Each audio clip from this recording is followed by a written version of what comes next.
सीता बियहि राम लौटई जनकपुरी निकउन लगई। सीता बियहि राम लौटई जनकपुर निकउन लगई। सीता के रोवैयो मम्मी पापा, सीता के रोवैयो मम्मी पापा। सुनी जनकपुर नगरिया कि आज घर निकउन लगई। सीता बियहि राम लौटई जनकपुर निकउन लगई।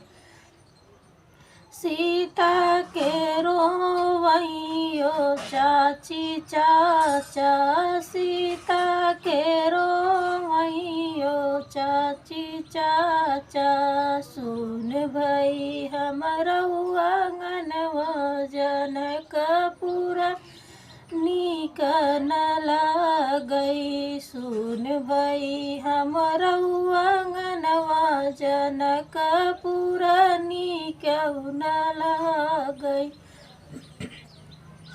राम बियहि घर लौटई जनकपुर निकउन लगई।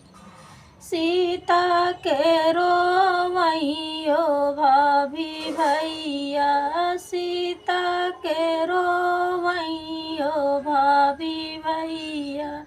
सुन भैया जरा सोइया जनकपुर निकउन लगई। सीता बियहि राम लौटई जनकपुर निकउन लगई।